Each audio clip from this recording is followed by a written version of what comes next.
On the Sabbath, July 24, in the year 1915, some 4,500 citizens of Battle Creek came to the Dime Tabernacle that once stood on this site to say their final farewells to a little 87-year-old lady.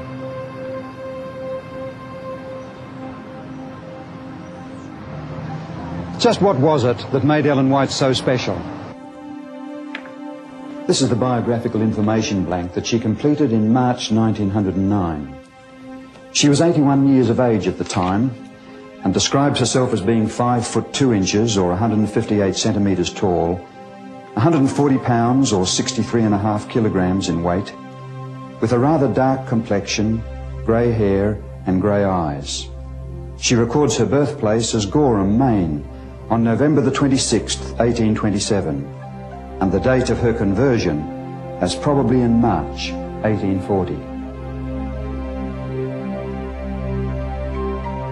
Late in August 1846, at the age of 18, she married James White. 4 sons were later born to them. Henry Nicholas in August 1847, James Edson 2 years later, William Clarence in August 1854, and John Herbert in September 1860. While such information is interesting, it doesn't give us any real insight into how she related to others, or how she handled the disappointments and frustrations of her life. As God's messenger, did she have to experience sorrow and ill health, or battle with appetite in the same way as most of us do?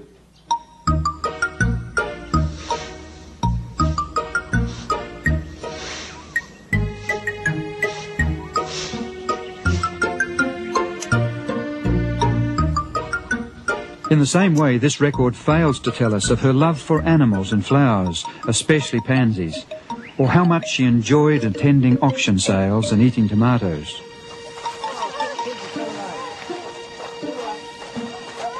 It does not tell us of the countless days spent mothering other people's children, or of her cheerful visits to her neighbours with products from her garden and practical advice for the sick.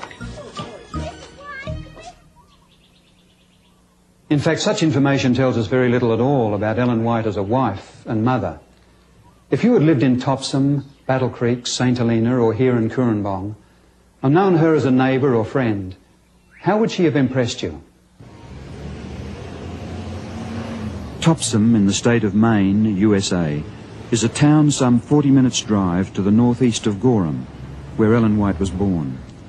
Here stands the home that once belonged to Stockbridge Howland, a successful engineer and a prominent early Seventh-day Adventist.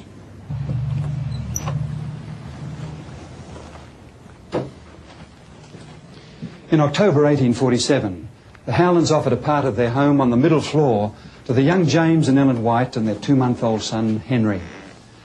They commenced housekeeping with borrowed furniture. Though poor, they resolved to become independent.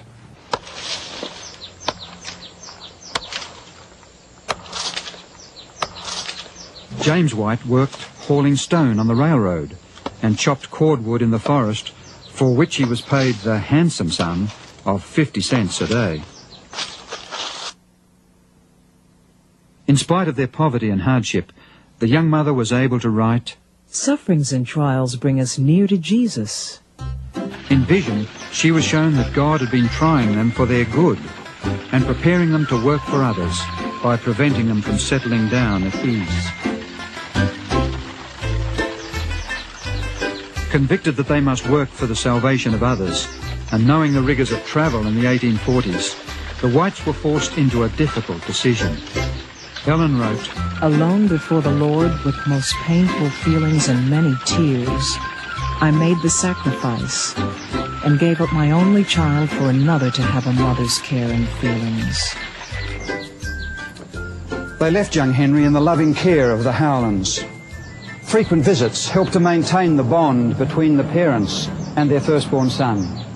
And how happy they were when they were able to take him back into their home 5 years later as a well-trained praying boy. As fortune would have it, 10 years later in December 1863, that same Henry, now 16 years old, fell ill with pneumonia while visiting the Howlands. Sensing that he would not survive, he made his mother promise that he would be taken back to Battle Creek and laid beside his little brother John Herbert, who had died 3 years earlier at the age of 3 months. As he said, so that we may come up together in the morning of the resurrection. When our noble Henry died, when our sweet singer was borne to the grave, and we no more heard his early song, ours was a lonely home. But God comforted us in our bereavements, and with faith and courage we pressed forward, in bright hope of meeting our children who had been torn from us by death, in that world where sickness and death will never come. In 1856, the Whites moved into this two-story cottage in Wood Street, Battle Creek. It was the first home they had ever owned, and the original building contained 6 rooms before 2 lean-to additions were added.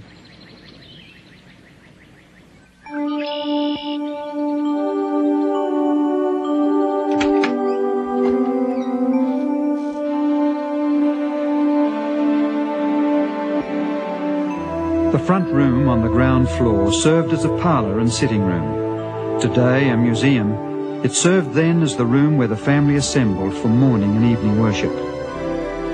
In 1859, Ellen White began to keep a daily journal. It provides many glimpses of life in the White home here in Wood Street. It mentions making a pair of pants and a coat for her son Edson, aged 9. Sunday, March 6, records her making a dress. After cutting it out and beginning to sew, things went wrong, and she took it all to pieces and made it over.